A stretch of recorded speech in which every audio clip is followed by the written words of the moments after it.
Hello, everybody, and welcome back to the Gaming Mix podcast, your official podcast from analogstickgaming.com. Hopefully, you would know me. We're now 91 episodes in, but if you don't, my name is Jordan, one of the co owners of Analog Stick Gaming. And to my right, as he most often is, we have the founder himself, Jeff. How are you doing, sir? Not too bad. I'm watching Banter hunt a fly right now. It's very entertaining. He's hunting a fly. He's What in snapping in the the air. world? Him and Nick Jeff, this are is hunting flies. this week is sort of gaming Christmas in many ways for us gamers. And we, of course, had the PlayStation State of Play earlier this week. That had some good stuff in it, so we'll talk about that a bit later in the episode. Before we get to that, however, we do have a few other news stories to cover. Some interesting ones here that I see on the dock, so that's going to be good to talk about. But of course, before we get to the news, we should have a word from our partners, and one of them, yes, I'm still working with. There's an issue on the back end, but we'll get to that in a minute. So, should we hear from our partners before we get to the news today? Sure, why not? So right now you can get NordVPN for 75% off plus 3 months extra. So that is the best and fastest VPN on the market, a stable and encrypted internet connection, and your all-in-one digital security app. Right now you can get it for about $3.79 Canadian. I don't have the US price on me right now, but it's got a 30-day money-back guarantee. But if you keep that subscription going, that's where Analog Stick Gaming benefits the most, as we actually receive some money from that subscription. So if you are tired of browsing your internet and want to browse the world's internet, get NordVPN today. Yes, And we've links in the also got description. and we've also got sponsorships through Vitcher. So right now, if you want to take advantage of glasses on the go to have a TV screen essentially strapped to your face, you can go to Vitcher.com, get the Beast XR glasses, which are absolutely fantastic. You can check our review and take your gaming on the go like never before. Yes, definitely do that, because I really recommend those glasses. When Jeff first tried them out, I have to say I thought it was a little bit of a, maybe this would be a gimmicky type of thing, but there are use cases where you could use this as your main way of playing games in certain scenarios. So Yeah. I really do recommend them. And we will have the link up and running for that soon. There is a problem on the back end on Vitcher's side, and they're fixing it right now. But we will have a proper link for you to click eventually somewhere in the description, but also, I imagine, somewhere on the website. So make sure you check out analogstickgaming.com for all of those things. And for now, we should probably get into the gaming news, Jeff. So where do we want to start today? We'll start from the top and work our way down. Alrighty. So Valve has provided an update on its Steam Machine and Steam Frame release schedule, indicating that devices will release this summer. Since their announcement late last year, Valve's console-like PC box and VR headset became high-profile victims of the global component price surge, which the company confirmed earlier this year. This has delayed its announcement of pricing and release details. Previously, both Steam Machine and Steam Frame had vague 2026 release windows. However, on Thursday, Valve narrowed this to summer 2026 with this expansion of its Verify program, which will now incorporate the devices. Today, we are expanding the Verified program to include Steam Machine and Steam Frame, both of which are shipping this summer. As with the Steam Deck Verified, the goal is to help customers understand the out-of-box experience for a given title, these new devices, and how smoothly a game will run with no user work or configuration required. Valve said the games that have already run well on Steam Deck handheld will already run well on the Steam Machine by default. Long story short, if your game already runs well on the deck, it will also run well on machine with no extra work required from you. And if it doesn't run great on the deck because of the CPU or GPU performance, it may still run great on the machine. If you have games like this, you don't have to take any action. We've already tested every title on machine and that fell below our performance requirements on the deck. Steam. So it's yeah. So Steam Machine was announced in November with a 2026 launch window, and with no official pricing details. However, Valve said that if you build a PC from parts and get to basically the same level of performance, that's the general price window they're aiming at. It's once estimated based on the components inside the Steam Machine that it should retail for around $700. Which isn't an awful price. I'll be honest. That's and if that is the price they can hit, given the current issues in the market with the RAM shortage and everything, that will actually be a very good price, I think. Well, because you'll have to take in also in effect the packaging, the shipping, the controller, the cables. So it would probably be about 800 USD, roughly. Yeah, but again, even then, I don't think 800 USD is terrible considering where it could have gone, given the global shortage of things right now. Like, you know, I I hope for the sake of Valve that this thing is a success because, the Steam Deck was a decent sized success. Let's be honest. Like, it for a more niche product, that handheld sold a few million units, but I think the Steam machine potentially has the capacity to sell many, many millions of units if it's priced at the right point, if that makes sense. Like even in my use case, for example, if this thing is of a decent price, if I can get it for around £500 to £600 in the UK, right, which is about sort of 700 to 800 USD, if it's around that price, I would buy it probably purely to be an emulation machine. Do you know what I mean? Like, we've seen how good the Steam Deck is at the emulation stuff. So I can imagine a lot of enthusiasts buying the machine just to be an emulation-based machine and nothing else. And then I think there are people like yourself, Jeff, who would probably consider buying this thing as a way into the PC landscape, right? Yeah, provided the compatibility is there. But it's hard to say exactly, like, if it's going to run, say, Phantom Blade Zero. Yes, for sure. For sure. Something that's coming out around the time that this machine is. My question for you is, with them seemingly narrowing this window to summer, that means that this thing's out within the next few months.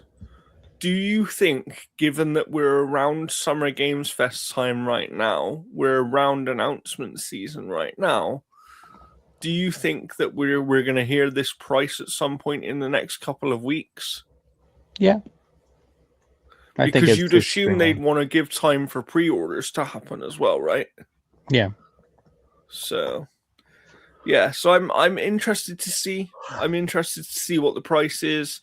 If the price is right, I will certainly be looking at one. But let's be honest, there's more pressing financial things to worry about at the moment. Yeah. I feel that. So it's certainly not the top of my list, especially when we have a renewal of the site coming up in a few months for us. So yeah, we'll see. We'll keep an eye on it, and I'm sure that we will report it under our hardware news section when we get that information. And if one of us does end up buying it, or maybe I'll try and reach out to Valve, then we'll probably cover the machine as well, because we want to do more hardware stuff here and there. We've seen Jeff covering PC cases and all those other things. If you haven't seen it, go and check it out. But of course, it's not only Steam in the news this week. So who else is in the news? All right. So Xbox CEO Asha Sharma has further explained why the decision was made to scrap Copilot AI companion on consoles. Microsoft has been working on incorporating its Copilot AI assistant into games for some time. 2 years ago, it gave a demonstration of how it planned to make Copilot speak to players while they're playing games. Last year, it was then specifically announced that it was bringing Copilot to gaming to Xbox consoles, describing it as an AI-driven sidekick, which was designed to be your personalized gaming companion. Following Sharma's arrival, however, those plans were scrapped, with the new Xbox CEO saying, "You'll see us begin to retire features that don't align with where we're headed. We will begin winding down Copilot on mobile, and we'll stop development of Copilot on consoles." In a recent interview with Bloomberg Tech, Sharma has now been asked how this decision went down, with Microsoft CEO Satya Nadella, who has stressed in the past that Microsoft's plan to incorporate Copilot into all of its products. Sharma replied that while Xbox is still looking how to incorporate AI into game development, not every form of AI is useful or desirable for players. As such, while AI could be used for upscaling graphics, such as NVIDIA's DLSS tech or AMD's FSR tech, the benefits of using it as an AI assistant wasn't as clear to players. Look, one of the first commitments I made was future of play, Sharma explained. And I said, look, we're going to be really thoughtful about how we ship AI. My job is to think about where we invest, what we prioritize, and how we operate. And our console players aren't excited about that experience in their console. Now, do I believe in AI? Absolutely. I think neural rendering is a great opportunity for us to invest in that. It helps upscale. It helps with the footprint of your device so you can get better graphics. There's a lot of things that AI can be really great at. But I think where we have to make sure it's solving a problem if we put it out there in gaming. And so I made that call. I think that I really like what she says here, because I think it shows a willingness from her, given her AI background, which I know is something people were concerned about. Firstly, I think this decision shows that even though she comes from AI, she's not naive, and she does understand that it's not necessarily best used everywhere. Like, you can't just pigeonhole AI, you can't force it into everything, right? No.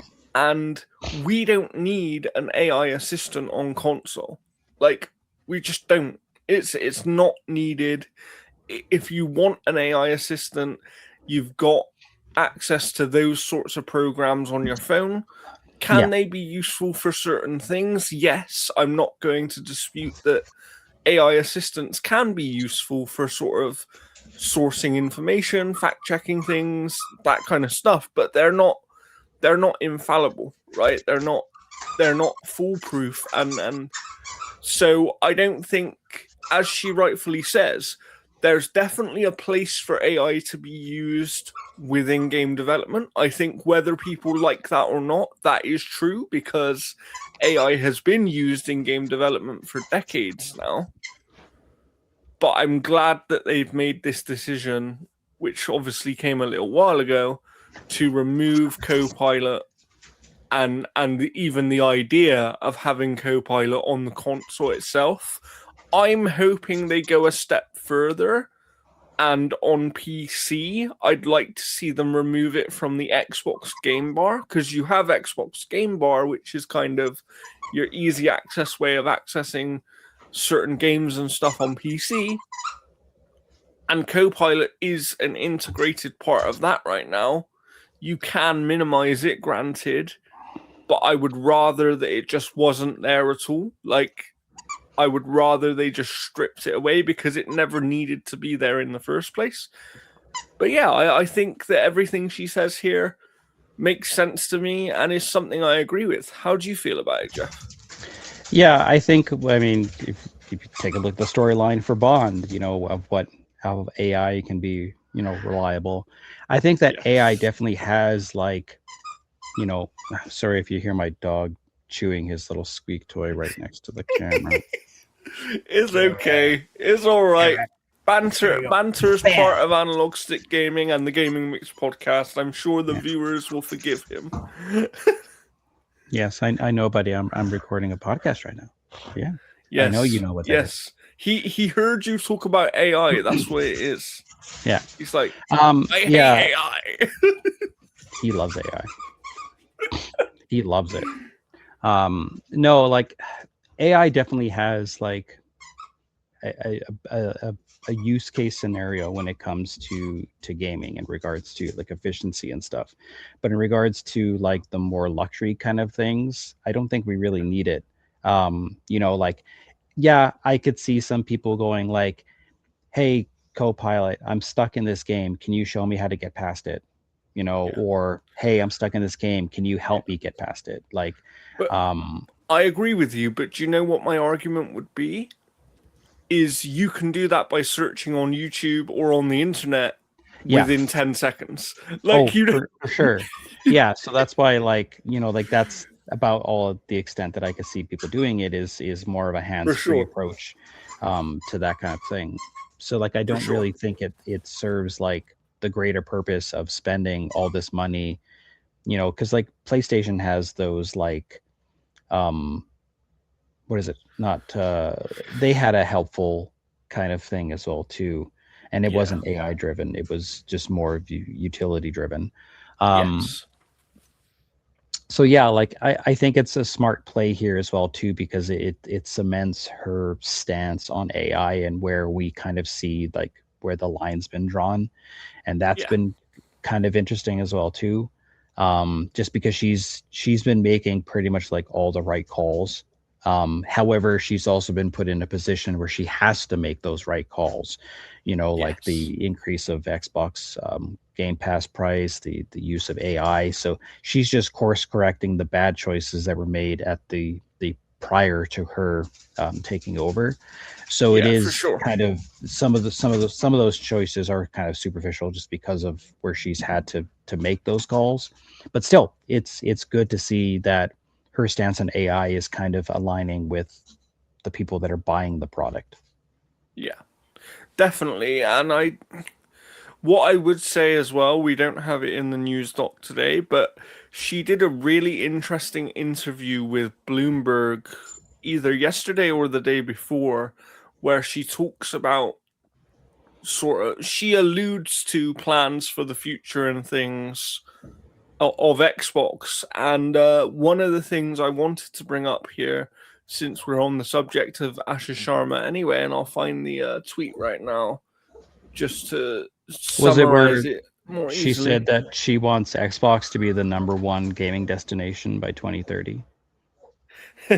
So kind of, but this was more the one where she was talking about basically exclusives, which is the big Yeah, question right now, right? yeah, I And saw that.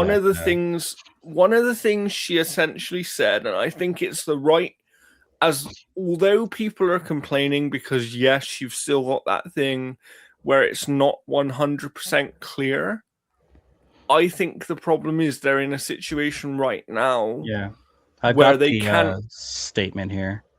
yeah, where they can't make the 100% clear statement on it. So what is the statement, Jeff? Yeah.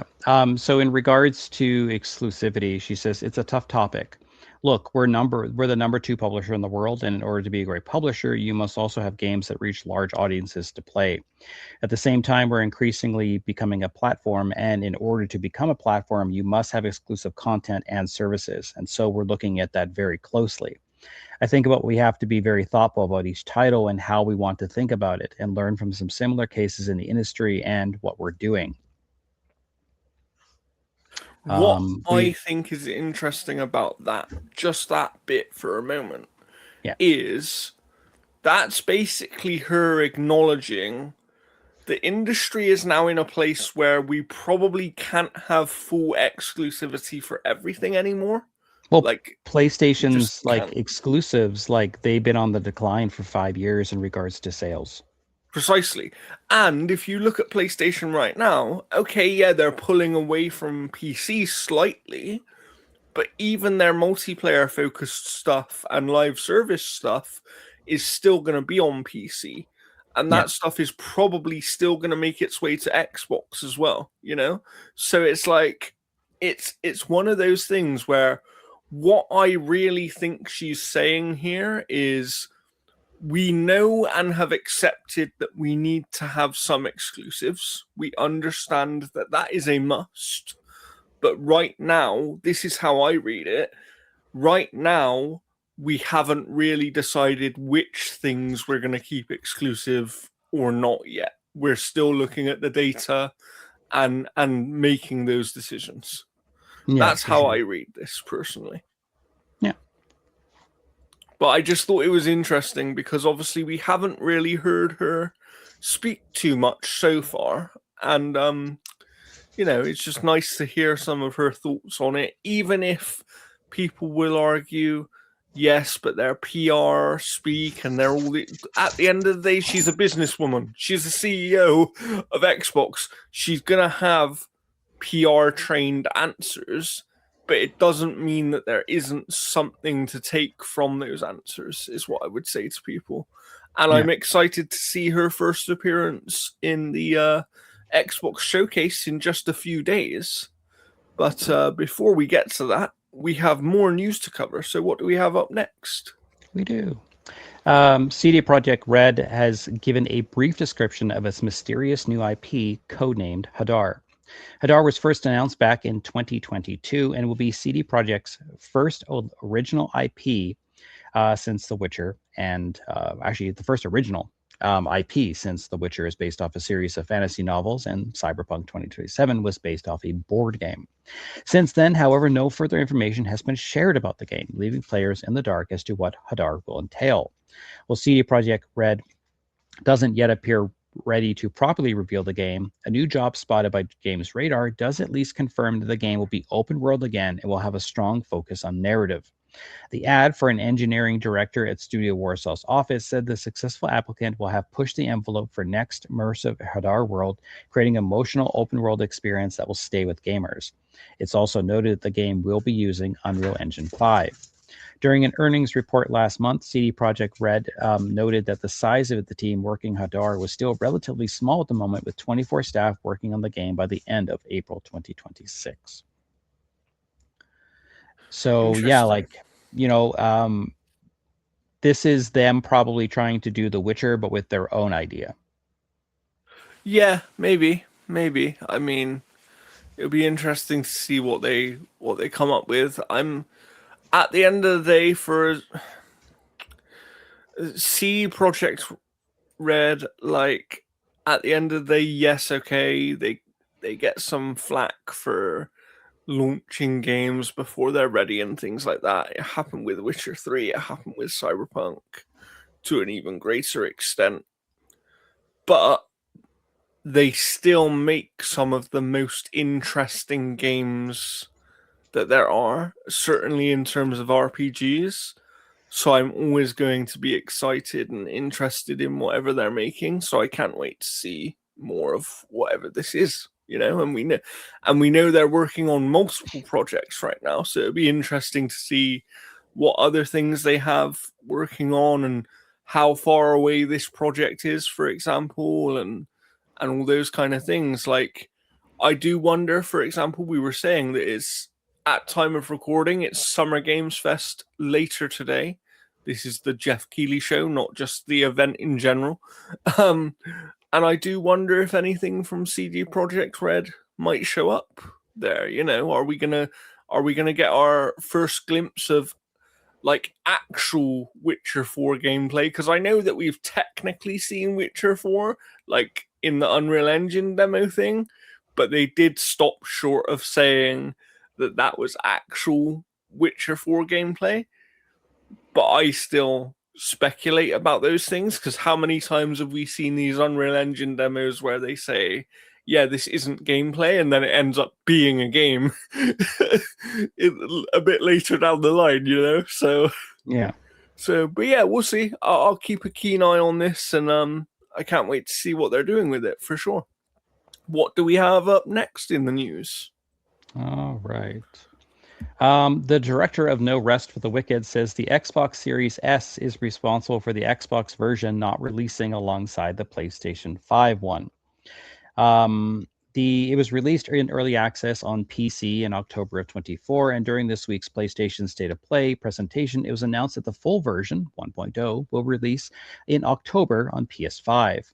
The studio subsequently confirmed on its own website that the game will also be coming out of early access on Steam and releasing alongside the PlayStation 5 version in October of 2026. But the release dates for the Switch 2 and Xbox X and Series S versions are TBD. On the game's official Discord server, one user asked why the game wouldn't be coming to Xbox in October as well, to which the game developer and studio co-founder Thomas Mahler said optimizing the game for the Series S was causing delays. Series S is making that rough, he explained. We'll ship it after in a good way once it's optimized like crazy for Switch 2 and Xbox Series S. Another user joked that the game will likely be further optimized for mobile after that, considering that Series S and mobile specs aren't too far apart at this point. Here's the thing. I want to check something. If you want to talk about it for 1 second here. Yeah, I'm also checking something because what I was interested to see is what are the minimum specifications on PC for the game. And what I would say is I'm not saying they aren't having issues optimizing the Series S version or that version isn't just taking a bit of extra time to optimize, right? But they can't be having that many issues because the minimum specs on PC, and I get that minimum only means that the game is playable, but the point is the minimum specs are far less powerful than the Series S is. Yeah, and obviously it's an unfair comparison because they're first party, but like Forza Horizon 6 runs fantastic on the Series S. Yeah. You know, And so I'm not saying they're not having issues, right? Because we have heard many times before that some studios have issues optimizing for the Series S. What I really think that means in reality is we're not having issues, it just requires a bit more work because we have to make a few extra cuts and do you know what I mean? You have to do extra optimization to get a game to run on less powerful hardware. That's not the same as we're actually having issues. Like those are different things. It's not like the Baldur's Gate 3 situation where they physically could not get the co-op running on the Series S version. yeah, and so that's that's different. And the thing with PC is like they have to optimize it for like several different Such a types of wide like range. builds, such a wide range, where the Xbox is literally 2 SKUs. Yeah, precisely. So I'm not saying that, yes, okay, maybe the Xbox Series S version is delaying the Xbox release, but my argument would be if that's the case, then why not just delay all of the console releases by a few months, do the extra work, and release them all on the same day? I think it's largely just for them to get some income coming in on the PlayStation version, since that's going to be the highest selling SKU. Yeah, and that's exactly what I think. Like, I think, and I like Moon Studios. I actually like No Rest for the Wicked. I got it very early on during the early access period, and the game has changed massively since then. But I feel like they are among a number of studios and developers that this generation has used the Series S as an excuse for not bringing their game to Xbox. Or not bringing it at the same time to Xbox, rather than just being honest and saying, hey, we're bringing it to PlayStation first because we need some extra money and we know that that's where the game is going to sell best in terms of consoles because most people are on that machine. Like, people know that. There's a bigger player base on the PlayStation console, so you're going to sell more copies there. Like, it's just basic maths and logic. So, yeah, I'm not disputing what they're saying here. in the sense of, yes, it's going to probably take extra work to optimize. But what I do dispute is the idea that that optimization is the cause of the game releasing later on other platforms. Because my argument would then be, well, what's the case for Nintendo then? Because the Nintendo Switch 2 is technically less powerful than the Series S. So, you know, it has some technology that helps it here and there with the DLSS and things. Yeah. But surely it's actually the Nintendo version that's holding things back then. But you can't say that, can you? Because Nintendo version doesn't affect Xbox. Do you see what I mean? So it's still, I think there are things about this situation that just don't quite add up to me. And I would rather have more honesty in these circumstances, you know? And we'll talk about another example of that later on. But do we have any other news before we get to the main topic today? Yeah, we got one more here. I'll refresh and see if we even have one more. Tekken 8's game director, Kohei Akita, has announced he's quit Bandai Namco 5 months after series producer Harada also exited the company. In an announcement posted on his Twitter page, Akita gave no reason for his departure, but claimed that the Tekken team would be left in good hands. Being surrounded by passionate and incredibly talented mentors and colleagues and dedicated ourselves wholeheartedly to game development together remains one of the most cherished experiences of my life. In particular, being entrusted with the role of game director for Tekken 7 and Tekken 8 gave me the opportunity to connect with fans and members of the fighting game community from all over the world. Sharing excitement, celebrating together, and spending unforgettable moments with all of you became one of the greatest treasures of my life. He continued, while my role leading the game as game director is coming to a close, the values that I both personally and the Tekken project have always cherished, staying close to the fans of the community and building the game together with everyone will never change. I have entrusted those values and the baton to the incredible team that will continue shaping the future of Tekken.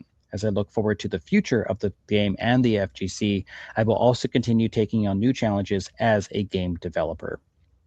Yeah, so like, do we think that he's going to join Harada?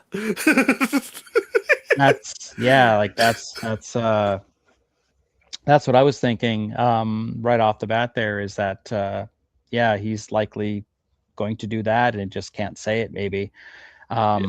But I mean, yeah, like Tekken's kind of been in a rocky start. This Tekken 8 has had its extreme highs and lows with some balance changes and some just disappointing, I think, character reveals. But it's been a very inconsistent experience, and to see like two of the biggest players their leave is interesting. You know, it's potentially worrying for the future of that series, right? Yeah. Like, it really is. So we'll see. We'll keep an eye on it, and like I said before, I'm interested to see what they do next. You know, if he doesn't end up working with Harada, I would be shocked. Like, that genuinely would shock me. But now we can get on to the main topic of the show, which is, of course, this week's Sony State of Play. And I know that you do have a list there you're going through. Yeah. But so we'll go through it, because I think that rather helpfully they put this list in order of the things were actually shown in the showcase, which isn't always the case. So I will bring up some video here to help us while we talk about this thing, because I was pretty impressed by this one, Jeff. I don't know about you, but yeah, I was pretty impressed. And that, of course, is Wolverine, which started off the State of Play. How did you feel? How did you feel about the gameplay of this one? I don't like what Jean looks like. She looks too much Okay. like what's her name from Control. Oh yeah, yeah, Jesse. Yeah, yeah, Yeah. And like this is a world where the X-Men didn't exist, so like, like they're everyone's kind of on their own. No, it looks really, really good. I am super excited for it. I think it looks like visually great. Again, this is all running on a pro, so we don't quite like Sony's being kind of shy of what's going to look like on the standard PS5. yes, yeah, Um, but no, like it looks really interesting. Like I'm wondering here, like like where he jumps directly at that guy there. I'm wondering, like, is there a button prompt that we're missing? Like, are we just not seeing like certain I'm button assuming so. commands? I would imagine that what they've done is they've Yeah, hidden certain elements of the UI for the showcase purposes. yeah. But no, like it looks good. I mean, I don't understand how the suit regenerates itself, but it is, maybe it's nanotech, who knows. Yeah, But no, like visually, it looks really good. I think the action looks really nice. I like the fact that it's a linear game and it's not open world, so it's just like a traditional standard action game. I think yeah, if they would have made this open world, it would have just absolutely just sucked all the wind out of its kind yeah. of pacing. I think the problem as well is that they probably considered making this open world, but let's be honest, making an open world game where you play as Wolverine is probably quite a hard thing to do, you know? Yeah, like It doesn't really make sense. it doesn't work. Like they've tried to make every superhero game that comes out pretty much open world. I mean, they did it with Hulk, they did it with Batman, they done it with Spider-Man. Like, Yeah, it seems like you don't need open world for like every single superhero game. And I think in the yeah, case of Wolverine, where you have him kind of planet hopping, or not planet hopping, or not world hopping, um, earth hopping essentially from various places to places, because we've seen him in like bars, we've seen him at like the fancy place dressed as like in as Patch, yeah. you know um I think it makes a lot more sense. Yes, for sure. She just looks so much like what's her name out of control, off control. For all we know, it might be her. I wonder if she's the one playing the part. That might be what it is. Yeah, let's see who's playing that. Anyways, what do you got for your take on it? Uh, I really like it. I think that my key thing about the gameplay for this game was that it had to look and feel visceral. And obviously, right now, we don't know how it feels because we haven't played it. But look at the blood. I mean, that tells you all Yeah, you need to apparently you know. can turn it off because people were like, "What Yeah. the hell?" I But I mean, mean, you like shouldn't, it's like, it's part of it. Like, it shouldn't be. yeah, Yeah, he I fights get with it. his Okay, claws. maybe it's a little bit over the top, but that's kind of what comic books are. Like, Yeah. like the people not get it. I really like it as similar to you. Like, I'm happy that it's not an open world game because I think it suits Wolverine better. But what I would say is I still hope that there are at least some levels in the game that are a little bit more open and give you a bit more There freedom is there's with how to there's a tackle big things. like European um uh town where basically it's like the whole like little like cliffside town or whatever, because we've seen him like Interesting. running across the rooftops of that area, so I would assume that Yes. it's a lot more open. But Yeah. yeah, like And there's obviously some good cameos in this gameplay as well. Like they show that they are making use of, as much as they say the X-Men don't exist in this world, I did see one thing that players and other people have pointed out quite interestingly is just because the X-Men don't exist in this world at the time when this game takes place doesn't mean they either didn't exist before or they won't exist at some point. So I'm well, interested to see how that figures into the story as well. my guess is that he'll probably end up working with like about 3 or 4 members of what would be the X-Men, and then the end of the game, like the very end, is Wolverine being handed like a small little like X Yeah. circle, whatever, and saying like, "Hey, we want you to join this. We need to have some Yeah. type of strike force when these things happen again." Yeah, for sure. I mean, it'll be interesting to see because we do know if you're someone who, paid attention to the Insomniac leak back in the day from a little while ago, we do know that they have plans to make an X-Men game. And given that we know Jean Grey is in this, they've already made like obviously Sabretooth, who's a big villain in Wolverine and in the X-Men, like, and there's other people that show up in this that are big parts of the X-Men as well. So I wouldn't be shocked at all.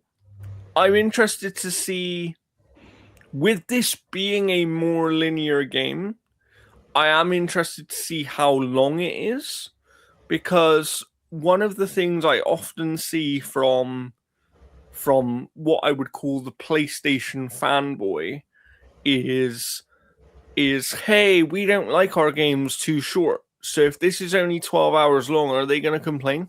Like, Yeah, if my this is a guess is 12 it's hour probably long linear 15. game, Yeah, my guess yeah, is it's probably as long as Bond, but maybe not the 5 different endings, but probably just as yeah, long. yeah, fair, fair. I like obviously the regeneration and all those kind of things. We only get a little sense of Liam McIntyre's performance here as Wolverine, as Logan, but from what I see so far, I think he's put in a decent performance. It seems like.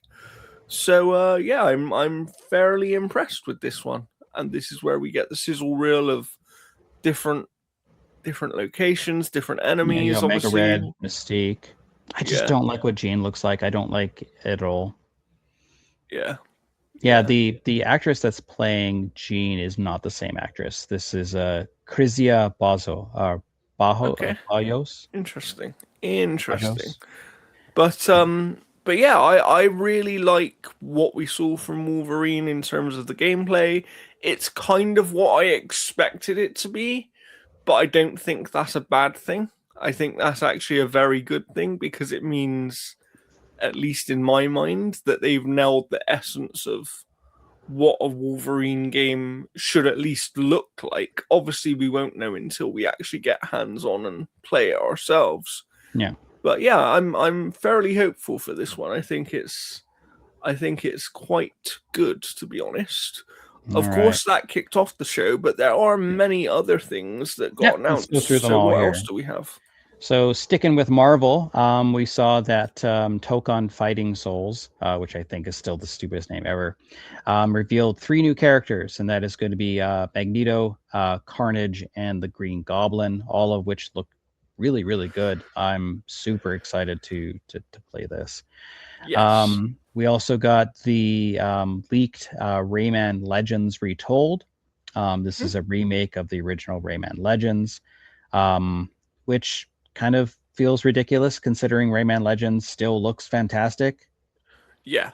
Yeah, I This agree. one's I got like mean, 3D kind of areas I and I stuff now. I will say that I was quite surprised when I looked, because I looked to find out how old Rayman Legends was, and like I was quite surprised that it's actually 13 years old because it doesn't feel that old, like even if you go and play it now. Yeah. So I am surprised by this, but what I will say is they have added a brand new world as well to the game. Uh, Like, this isn't just a remake of the game, they are yeah. adding new content to the game, which This I think does make it a little bit more understandable. Yeah, this feels almost kind of like they're like, hey, let's remake Rayman Legends as a test of like what this new studio or whatever is going to be, and then they're going to make an Yeah. original Rayman Yeah. Legends game. Yeah, for sure. That wouldn't surprise me. It's We've seen basically that the kind of thing SpongeBob in the industry treatment. before. Yeah. Yeah. Hmm. Yeah. All right. So next up, we got the Dave the Diver spin-off, which is Bancho the Chef, which is basically a prequel story that details how Bancho essentially got to the island at the Blue Hole. So that'll be interesting. It's not DLC, but it's entirely new game. Yes. So there's that. Um, Akumi Nakamura's new game has been revealed, which is Kamuri Hunt the Unseen. We got some gameplay off that, as well as the return of her on camera, doing her jumps and poses and highs and all the fan art, basically. That And has the been reason that everybody loves her, basically. yeah. So she kind of became a studio to watch overnight, just simply because of her personality and her presentation. So that game looks extremely cool.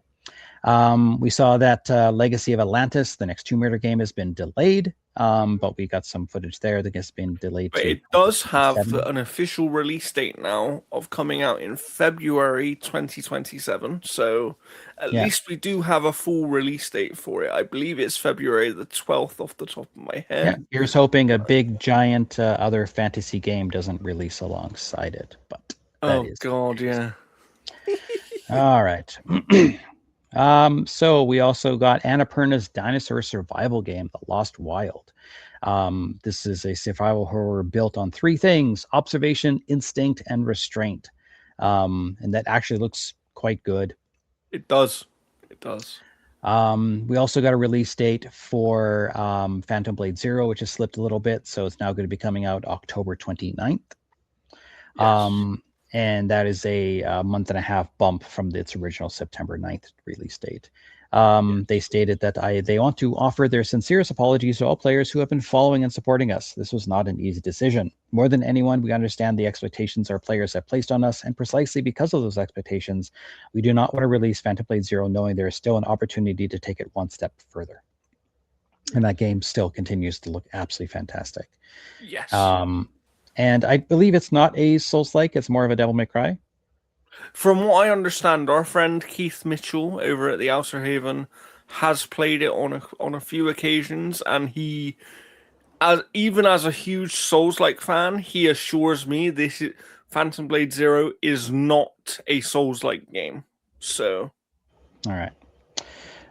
We also saw that Dune Awakening is going to be coming to PS5. I believe it's coming to Xbox as well. it is coming to Xbox as well, yes. Yes, you can already purchase Dune Awakening on. And I've played this game on PC already. I played it during the early access portion of the game.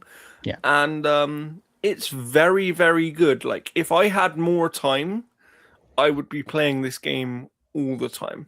That's how Yeah. good it is. I like the world. I like the crafting systems they've got. I like the fact that they are sort of this, they do this kind of like MMO world building type of survival sim type thing, but they have actual missions and story as well. And that to me is what sets this game apart from other ones in the genre. And I do think, as they say here, alongside the release on consoles, they will be adding a new single player mode to the game where you can play it fully single player, no other players to bother you. Yeah. And I think that's a really, really good decision. Absolutely. Then we got the Dynasty Warriors 3 Complete Edition Remaster, which is just exactly what it says it is. Onimusha now has a release date of September 25th, a new trailer, and a demo is available as of today right now. Yes.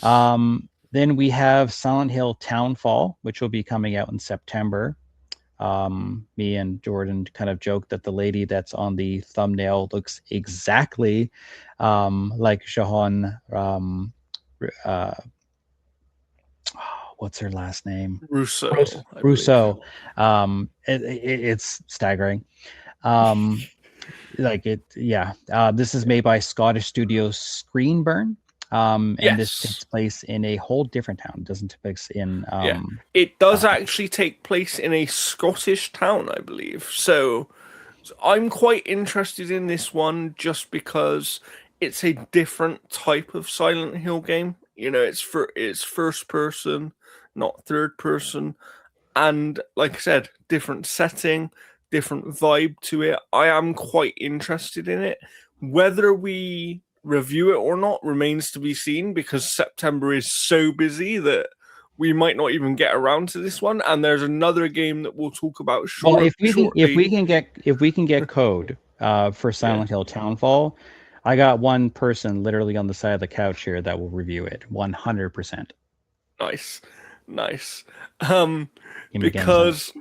Because yeah, we like on the same day as Now Silent Hill she's Townfall, recognizing the tribal chief.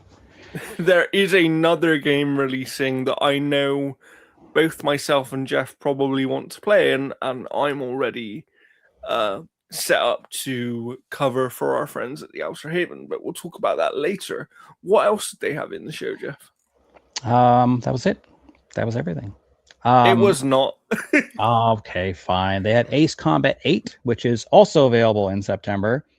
So that is going to take to the skies on September 28th. We also had a game that I was initially interested until I learned what it was. And that was the It made me more interested once I learned what it was. Oh god, I was like, okay, this racing game, all right, this looks neat. And then once I figured out it was Stuntman, I'm like, no, I'm done. So that's going to have IP such as Fast and Furious, Back to the Future, and Knight Rider. For the first time ever, they're actually using real IP in a Stuntman game. Something they should have done when the franchise became a thing 2 decades ago. Yeah, like, well, yeah, we'll definitely have review code for that, just because it is Saber Interactive. So and I probably will be the one covering that one. So look forward to that when it comes. I can't remember if that one had a release date or not.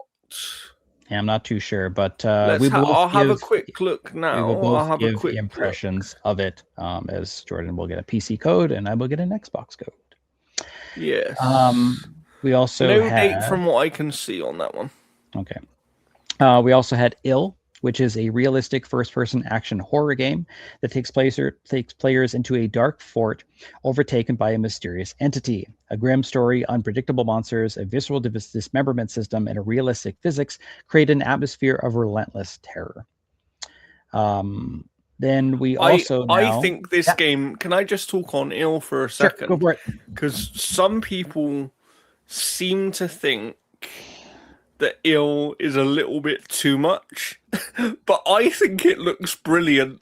Like from the dismemberment system to the crazy demonic babies. Like there's some really weird stuff in this game, and it's certainly not going to be one for everybody.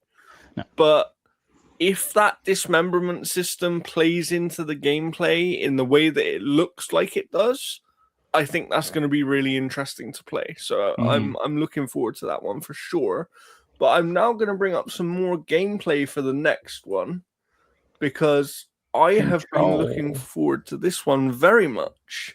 Control Resonant, of course. We'll make it full screen here. Yeah, like I'm sure like I'll probably end up getting around to playing it, but like I've just never been a huge fan of Remedy, so yeah.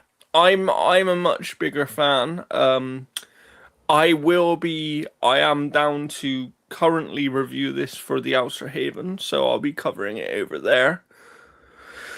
But yeah, I'm looking forward to this game for a few reasons. One, Remedy is moving away from kind of shooter combat, and this is more melee focused. So it kind of looks a little bit like a Devil May Cry style of combat system. Yeah, they're also for me, they've never been good at shooting. Like I didn't like the shooting in Alan Wake 2 at all. Yeah. And that's why I'm interested to see what they do with the melee stuff. And I also think that melee combat can bring some more interesting powers. If you've played Control before, this time around, you do not play as Jessie Faden. You rather play as her brother, Dylan Faden, who, from what I understand so far, is basically sent out by the FBC to find Jessie, who's gone missing, and the Hiss and some other horrible beings have got out into the outside world. So it seems like we're going to be given a bigger play area. We're not just going to be stuck in the oldest house this time around. And yeah, I really like the look of it. I won't know how it is to play until we actually kind of get hands on it. But I like the look of it, and I've always been a fan of Remedy's style of storytelling. So I just look forward to that. And with it obviously being directly connected to Alan Wake now, I'm interested to see if there's anything from Alan Wake that feeds into this game as well, and how those connect. So yeah, I'm definitely looking forward to it. And that is another one releasing in September. You saw just now, September the 24th. So yeah, September is very, very busy, Jeff. Yeah, they probably like pushed their release dates away from Grand Theft Auto, and everybody just went to September or I would February. imagine so. I would Yeah. imagine so. All right. So next we've got is a bunch of things being added to PlayStation Plus, include RuneScape Dragon Wilds and Guitaru Man. That stuff's been put there as well. And we'll also be getting the PsyOps, the Mindgate Conspiracy in July, and Onimusha Dawn of Dreams in August. Next up, if you can get footage for Until Dawn 2. Now this is being made by Liverpool-based studio Firesprite, so it's not being made by Supermassive. Supermassive, yeah. But it still continues that route of kind of like using like kind of like celebrities and whatnot. There's a couple faces that I do recognize here. Yes. So it'll be interesting to see kind of like how it really commits to being Until Dawn and not just another one For of sure. these And we types of of course games. have Neil Newborn right there. That's yeah. I was trying to picture. I'm like, I know that guy. I'm like, oh, Yeah. but yeah. So you've got Boulder Gates 3 vampire there. Literally award-winning voice actor. Yeah. Neil Newborn. Yeah, I look forward to this one. That's Dacre Montgomery out of the Power Rangers movie, I believe. It looks like, at least. Oh So they, yeah, from Stranger Things as well. That's the one where yeah, like tons of people are getting scammed by thinking that he's wanting to like date them and be with them. Like I was watching this weird conspiracy thing about it. It's just weird, so weird. yeah, for sure. But yeah, I look forward to this one because, as you know, Jeff, I'm a big fan of these kinds of games. I do look forward to it. I'm interested to see whether Fire Sprite can pull it off because, as far as I'm aware, this is going to be their first game, right? And we didn't know what they were working on. Because they were a new studio under PlayStation, Yeah. and I believe Ooh, at he hit one a point rock. or another, I believe they actually had one of their projects cancelled, and then they moved on to this. So I'm quite excited to see what they do. I wouldn't be surprised if, with them being a British studio, the same as Supermassive, I wouldn't be shocked at all if some of the Supermassive staff probably moved over to Firesprite to make this game. Like, that wouldn't surprise me at all. And yeah, like as I said, I like these choice-based narrative style games. I think in horror specifically, they work very, very well because there's a replayability to a horror experience that other types of narrative-driven experience don't really have.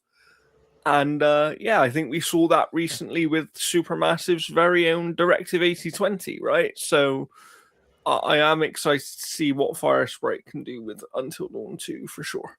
But we don't Yeah. have a date on this So one, so I'll be interested to apparently, see. apparently, Supermassive is not involved in any way. Ah, that's interesting. That is interesting. But yeah, the only date we have is 2027, so sometime next year. February. But no exact date. February. Yeah. But then they did end the show, of course, with a big one, which I will get up right now as we talk. Which the internet loves And to call God of Woke. I knew straight away what this one was. Like, people and people who are in the know knew what this was very, very Yeah. quickly. But I was impressed by what they showed here. Yeah, Like the fact that this is the game that Alana Pierce was one of the writers on, which she yeah, couldn't reveal or even hint to. So a lot of people were yeah. discrediting her And credibility. we're of course talking about God of War Laufey, I believe is how you say it. Brilliant looking game. Basically seems that you play as Skip ahead Deborah probably Ann like Wool out skip ahead like of 4 or 5 Daredevil. minutes. I will do, yeah. Yeah, right there. Here we go. Yeah, so this is a side story to God of War 2018, where they kind of Yes. put her body to rest, and this Yeah. is the rest. She wakes up and From yeah, you so know, from what I understand, I've read into this game quite a bit, and PlayStation did release additional details over on their blog, so go and read it. But basically, this story, as you said, Jeff, runs in parallel to the events of God of War 2018, and it's basically what happens to Kratos' wife once she actually dies. And you'll remember if you played God of War Ragnarok, one of the huge themes of that game is Odin being worried about what happens to gods once they die. But we're now going to get the answer to that question, Jeff. yeah. And the nice thing about it is it actually uses some actual real characters throughout very different lore, like Egyptian, for example, because Yes. Sekhmet is in this, and Yeah. she's a very pivotal kind of Egyptian figure. So there's a lot of really cool stuff that they're doing here. You've got Jack Quaid, who's going to be playing a gelatinous cube. Cube. Yeah. Yeah, and then Called Frank. there's a I don't know the actress, but she's a Kiwi, and actually, when Alana Pierce pitched the ribbon and stuff like that, she was insistent that a Kiwi was going to play her. So she's actually responsible for someone of that nature being cast as the ribbon. Interesting. Interesting. I would. And she That actually is named that's Lana very Pierce interesting. actually named this place. I think it's like the Everall or Evermore or something like that. Ever when or something like that. Yeah. Everman, yeah. So she actually named this place. She said that a few names and things have changed that she's aware of and stuff. And obviously, she left the project 2 years ago. But Yes. yeah, so this is that side project that Corey was helping get off the ground. Yeah. Yeah, because from what I understand, because Corey Barlog, who is the creative director of the entire studio now, Yeah, actually did an interview with the game director, who is Ariel something. I can't remember her last name. Please forgive me. But from what I understand, or from what I could gather, it sounded like Corey might have started as the game director on this project, and then Ariel rejoined Sony Santa Monica after being in other places, and she took over as game director from there with yeah. obviously oversight from Corey as well. So, But but what I really, looks great. yeah, what I was impressed by, and it's something they touch on in their additional information and things. This feels like, or it at least appears to be, some kind of melding of the original God of War gameplay hack and slash style and the newer God of War 2018 and God of War Ragnarok combat style, because Faye here is much more agile than Kratos. She can jump again. Kratos hasn't jumped in quite a long time. You know, she can get up in the air, she can juggle enemies, she can do all these different things. And yeah, it looks really fun to play. It does Yeah, look really Banter did fun. the motion capture for that little creature. That's I wasn't supposed to announce it till now. So But yeah, I'm really impressed by this one. I think the fact that they've done a similar sort of reveal for this one as they did for God of War 2018, I think is really cool. Because well, I they showed remember when they, 20 minutes. Like if that's not yeah, confidence, then like yeah. And what they showed is also the first 20 minutes of the game, because it's yeah, literally from the start screen of the game. Like that bit where she wakes up on the ground, you see them press start. Like, like, so yeah, I do know there's also been some speculation from people that perhaps, because they did give no date on this, but Yeah. I do know there's been speculation from people that perhaps this game is closer than they're letting on, because to show 20 minutes the first time you ever show the game, and to have it look this good, I think, like you said, Jeff, they're clearly confident in this project, right? Like, Hmm. they're very confident. I wouldn't be shocked personally, and I said this over on the Outer Haven. I wouldn't be shocked if this game releases next year. I think that this could Yeah. quite easily be their full game And for is it next what year. it's Deborah Ann Wool, I think is Yeah, the name of the yeah. actress. Like she plays Karen From Page. Daredevil, obviously Daredevil is her most sort of famous thing. Yeah, But True Blood then as well. like you said, we have Jack Quaid as well as a cube. I'm just going. He is not going to be the boy this time. It's going to be the cube. Like, and he basically does seem like, at least in gameplay terms, he seems like he plays the role of Atreus effectively. He helps Yeah, you out he's in hopping combat. around and like swallowing people in the cube, and Yeah. then like And you can bounce enemies off of him and stuff, which I thought was really cool. yeah. It's like, No, I know it that. it looks Go on. excellent. Like Yeah. this looks incredibly well detailed, and I like the mixture of like different mythologies. So like you have some Yes. Chinese And mythology there. it gets me excited for what else we could see in this world, right? Like, if they're Yeah. mixing all of the mythologies together, There's that creature what he just else could died. we see? Yeah. um yeah, I'm very, very interested in this one for sure. I can't wait to see more of it. Can't wait to play it. I'm a Skip huge ahead fan of. to the sword combat with the ribbon and stuff. Just because Yes, like I will. Give me a moment. yeah. Because like the ribbon Uh, stuff reminds me a lot of almost like the Chaos Blades. Just with yes. kind of how visceral and how, yeah, probably around there. Oh wait, no, a little bit ahead. Probably about another 4 or 5 minutes. Here we go. Here we go. Yeah, so this is where they kind of give the sword, and they're like trying to know if they can trust her, and they kind of allude that the sword is something mysterious, like Yeah. it is probably like and a the lot more and evil. and the gods seem to maybe be scared of this sword for some reason. Yeah, So that's an interesting thing but like I about it. like the ribbons, how like the ribbons have like claws and talons essentially with Yeah, how the folds kind of work, and that's really neat. Um, and there's like a lot of different powers and stuff in terms of like moving people around and like yeah, doing the Doctor Strange thing, and yeah.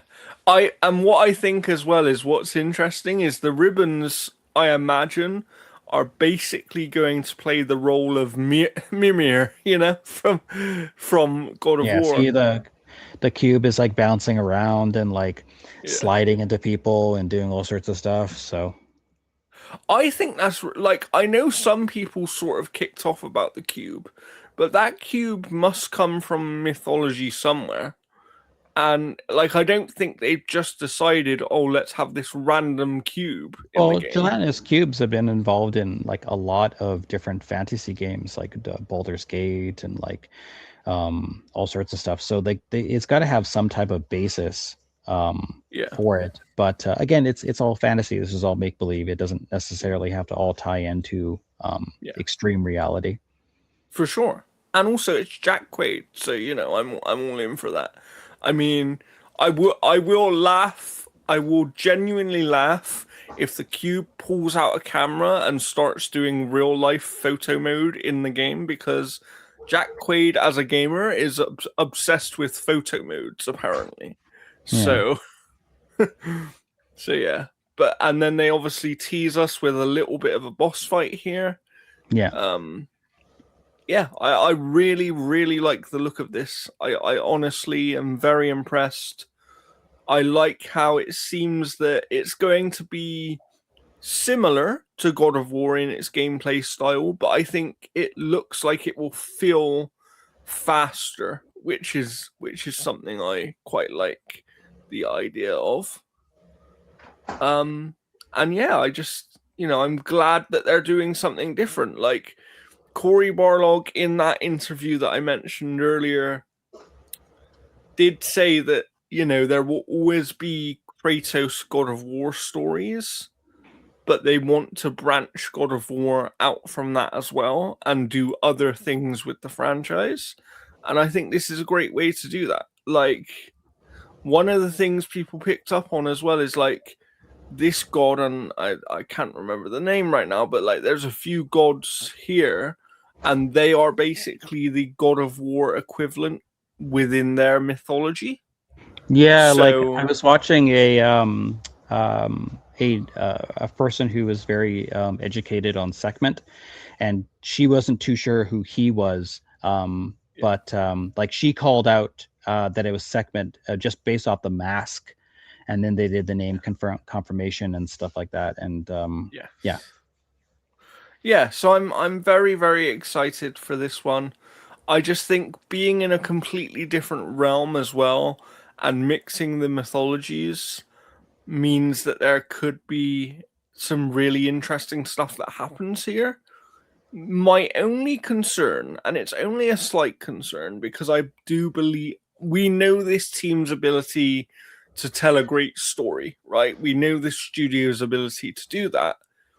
But my question would be, what kind of meaningful, interesting, and emotionally impactful story can you tell when the character is already dead? Do you know, see, do you know what I mean? here's my only concern for this.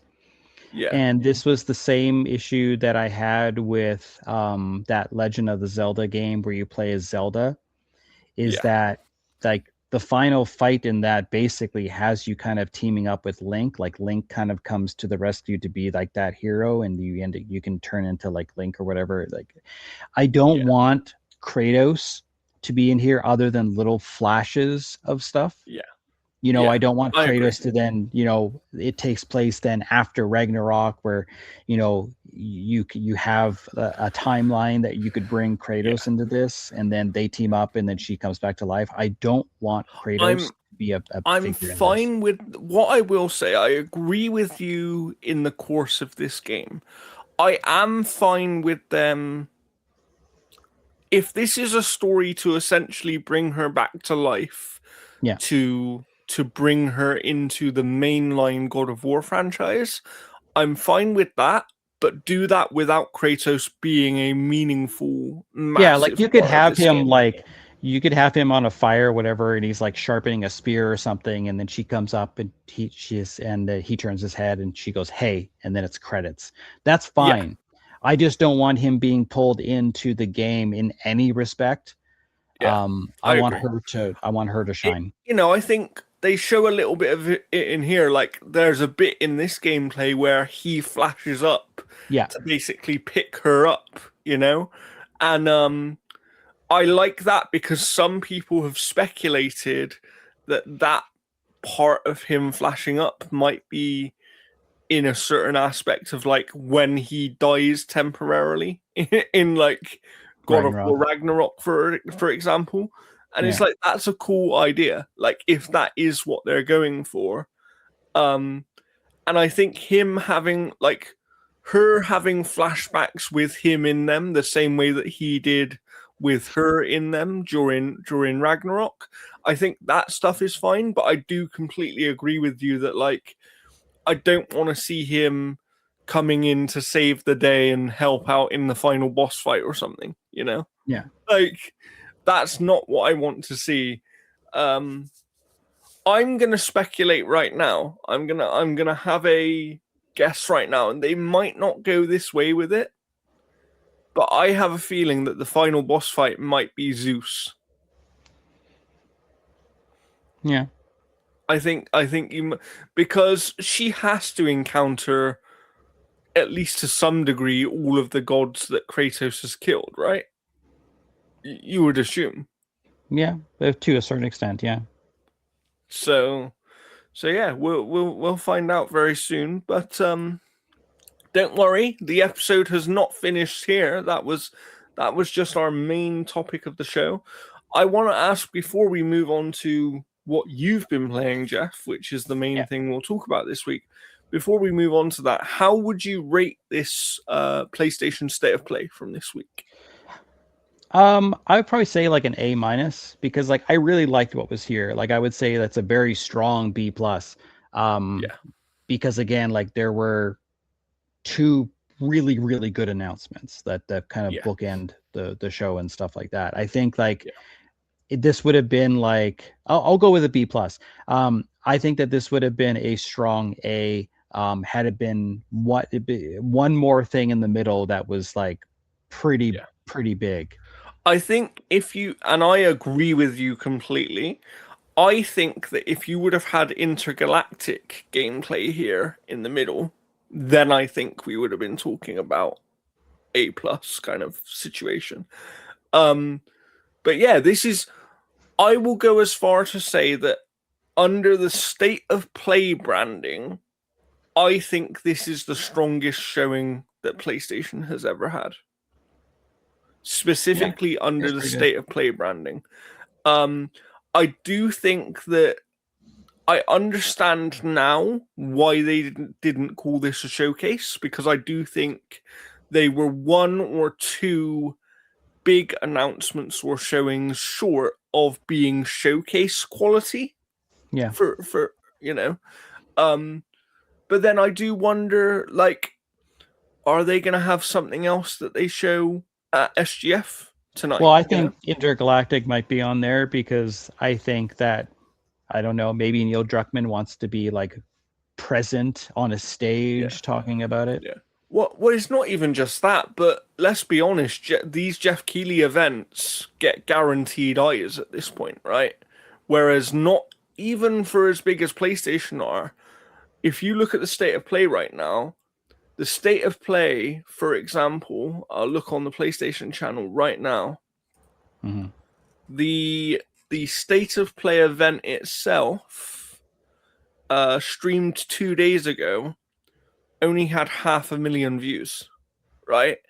And the God of War Lao Fei trailer, which we just watched, admittedly got up to 5 million views. But when you compare that to the 80 or 100 million viewers that view the Jeff Keighley shows, it's on a different level, right? So I do agree with you. I wonder whether Intergalactic will be there for sure. That'll be interesting to see. But I'm very much with you. B plus for this one. I think it started strong, it ended strong. I actually think that every announcement in this show, with the exception, at least for me, of the Dynasty Warriors 3 remaster, every announcement in this show was at least meaningful, or what I would describe as meaningful. Yeah, like I'm not interested in the Blancho thing as well. The Dynasty Warriors one I can kind of do without just because it's a remake. If it was a newer one, I'd be a little bit more interested. But there's some decent stuff. Like again, like I'm not really looking forward to Controls, so like that didn't sell me at all. Like Phantom Blade Zero showing up here was nice. That you know, I'm never gonna complain about seeing more of that. Yeah. Obviously Onimusha as well, which is looking great. Let's be honest. Like, yeah, I think I called that. This is the year of Capcom. This is the you did. This is the year of Capcom, it seems, and very good showing from PlayStation. I can't wait to see, obviously, what Xbox has on Sunday. We will, if we can't do something live for that, which I won't be able to. I work Sunday unless it's in the afternoon. Of course you do. Yes, you're working on Sunday this week, which is unfortunate. So because we can't do something live for that, we will do a similar thing to what we've done here today on our next episode, where we will break down the show, and we might even spend just the whole show on that one, because we can basically just sit here and go through each of the different things, have the video up, and talk about them as we go through them. But before we end the show here, Jeff, there is one major thing that we still need to talk about because although we don't have a review yet, you at least, it should have been me as well, but you have been playing the remake of Gothic, which is obviously a classic game that has been brought back to life. Yeah. And I'm gonna So get up some gameplay here from the prologue, I believe. yeah, so the Uh, prologue is its own separate entity. It's a demo that you can download, and it takes place quite a bit before yeah. the events of the actual Gothic remake. But this uses the same world.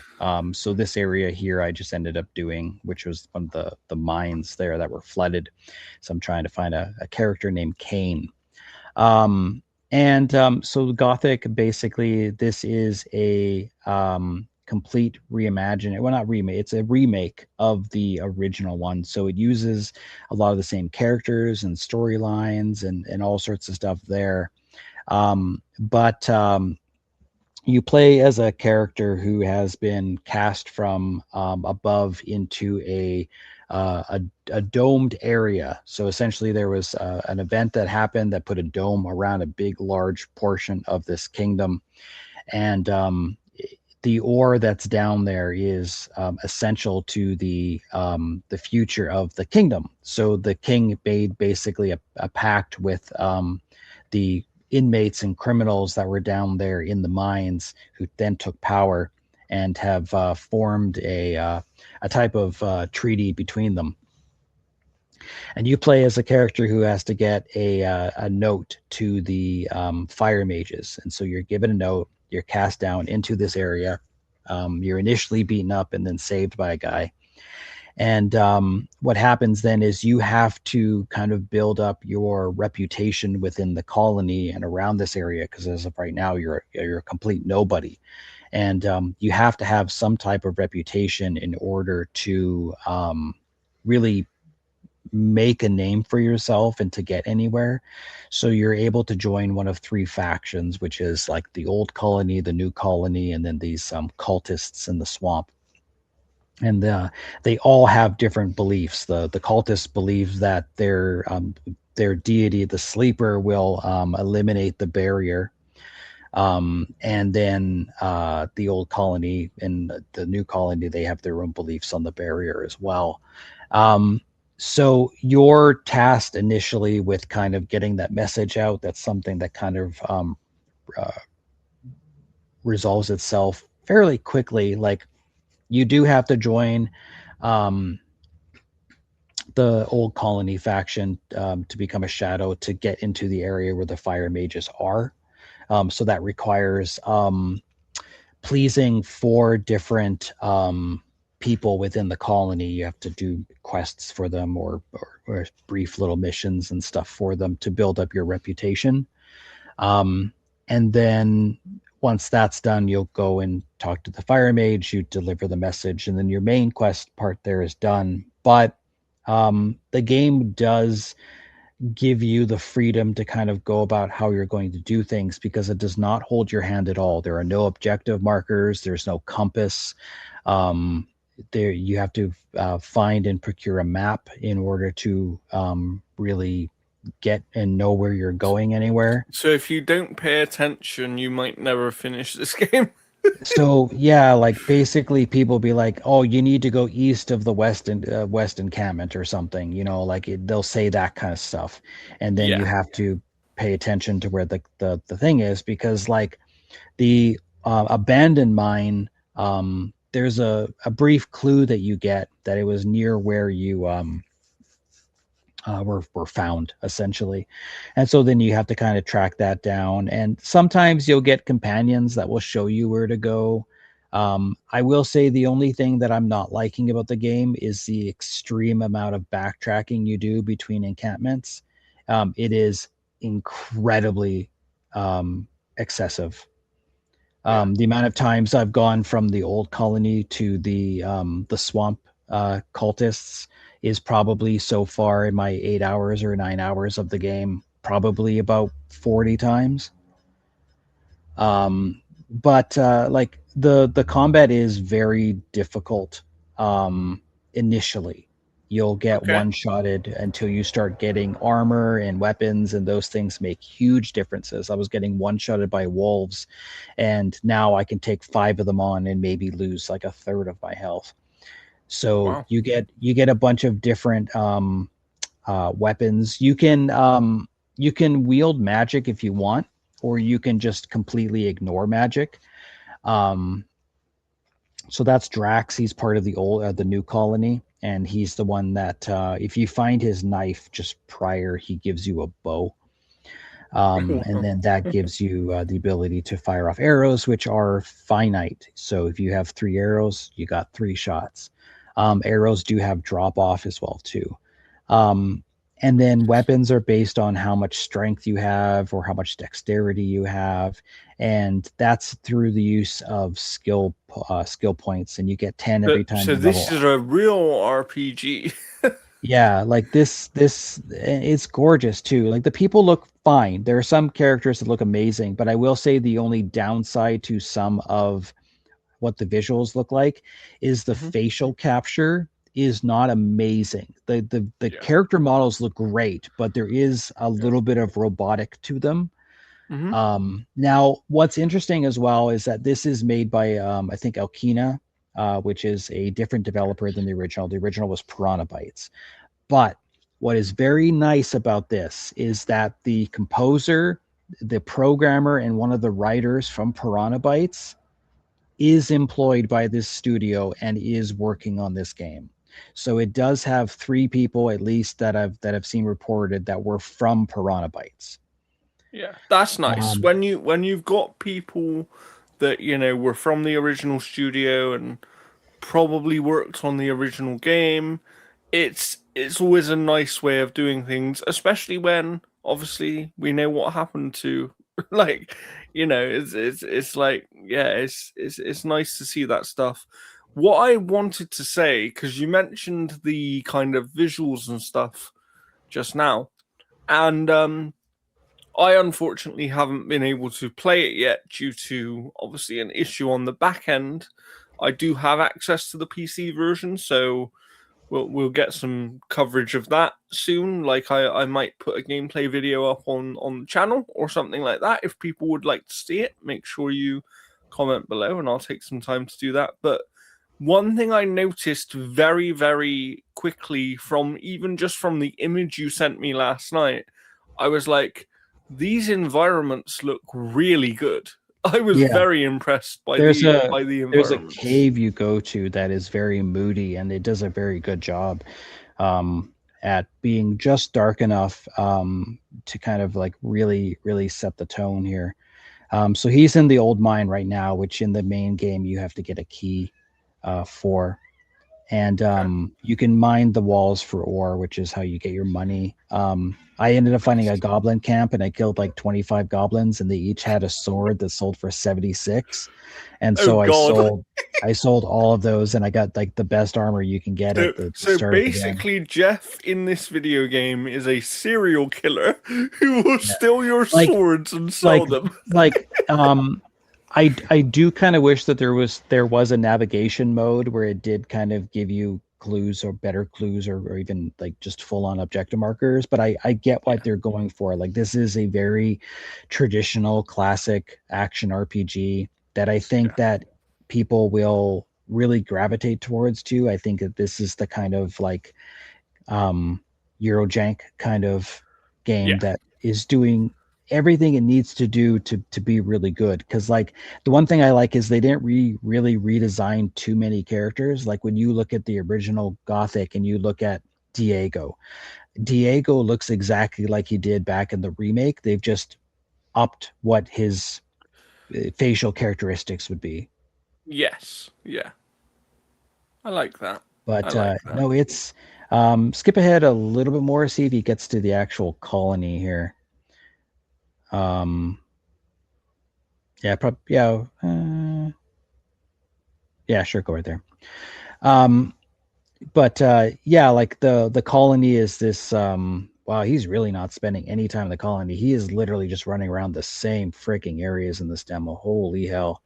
But yeah, when you get to the colony, it's this big kind of circle around a castle, and you have to again build up your reputation. And what's I neat is in like the that. game I is like that cooking animation there because you can actually see the food moving around in the yeah, pan. that's how like you'll find like raw meat, and then you basically have to like cook it. Um, Nice. so the guy that you're playing as in this prologue, you meet him later, and he's useless. Like he was getting attacked by a bunch of things, and I basically attacked those things. He got knocked down. I stole all his stuff, and then um I was like, you know what, you're useless, and I just left him. And then I went back, and they're like, oh, you found this thing. I'm like, yeah, and what's his name helped as well too. So I gave him the benefit of the doubt. And then when I ran back to the colony, I saw him walking slowly towards where we were supposed to go, and I'm like, hey, dude. um, but no, it's again like it's the facial animations that don't quite do the models justice. Yeah. There's a lack of like kind of like emotion in a lot of things and stuff. But I mean, the game still looks extremely good. Like visually, I think it looks really nice. This guy's burning his eggs. I think I'm not too sure. Um, but no, it looks really good. It plays really good. Like the combat gets better as you start putting the skill points in. Like you see noticeable things. Armor is vastly noticeable about how much it actually really helps. Yeah. You can join the different factions and kind of go through their story arcs. Like right now, I'm trying to find a way to cleanse the barrier through the different factions because again, they're trapped in there. So I But have a couple of questions yeah, about the game. Firstly, do you have any sense for how long the game is? Do you have any um, idea on that one? I'm not too sure. Because So you since said it's you've played about 8 or 9 hours so how far, long right? is Gothic? So the original Gothic was about 23 hours or about 40 hours for completion. So Okay. the Gothic 1 remake is supposed to offer between 30 to 50 hours due to extended campaign content and new quest lines. Interesting. Um, Interesting. yeah, Okay. so it should be So about 40 hours or so. it's a reasonably sizable game then. And then the other sort of main question I had is, as you know, I'm someone that likes good voice acting in games. How is the voice acting part of the presentation here? The voice acting is like you can, if you find two people talking right there, you can put the volume on. I don't hear him. 1 moment. Let me just get the sound up here. Yeah. I have 1 second. I know what's going on. I know what's going on.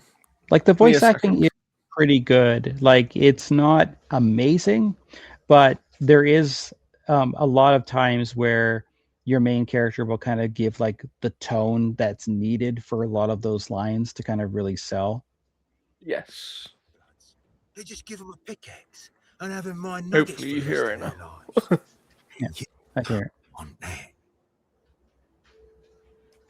If not in the exchange zone, where can I sleep? Ground won't do. Diego said they Okay. saw a shadow beast near the canyon. Oh, I mean, right, it's I certainly not remember. terrible. Bollocks. It's not Tough terrible luck. voice acting. Maybe try the old diggers camp up on the ledge across the flooded Yeah. mine. Though Yeah, I like I think like that most guy's of snowflakes voice. are That's bad quite good. around here. the guy that plays You Diego, if campers, you can maybe. find the guy with the You'll mustache, find it's out. probably early on. It should be Oh yeah. very early Where can I on. find a weapon? That's Sighted Diego. a shadow beast near the canyon, and they come out at night. Wait, a real shadow beast? In the flesh. One of the many things in this place just waiting to rip you to pieces. So like he Okay, sounds like a Diego. thanks. Like if I ever thought Yeah. what Welcome a to the Diego would colony. sound like, that's a Diego. Yeah, for sure. For sure. But yeah, I'm very excited to actually be able to play the game myself. I It was it's I was fun. hoping to play some of it before we recorded today, but obviously, as I said, issue on the back end meant no access for me, unfortunately. Yeah. Um, but yeah, I will be playing it later today and probably And some it's out more over the weekend. today for players as well too. Yes. So a lot of people will really get into it. Reviews will be up by the time that this goes live, anyways. So there, up in an Yeah. hour and a half. And we'll have our review up at some point in the Yeah, future. I'm hoping by next Friday at least, because again, like this is like a 40 to 50 hour game. Yeah. So Fair enough. I do, as I said, I will be playing it over the weekend. So next time we record, I'll give some of my impressions on it as well. Yeah. And then we should have some interesting content coming up soon. Obviously, make sure to stay tuned to the website over the next few days for news from Summer Games Fest, Xbox Game Showcase, all that kind of stuff. We'll have lots of news for you. We will talk about both of those things in the next podcast as well. So if you enjoyed this, please make sure you like and subscribe. And then until next time, is goodbye.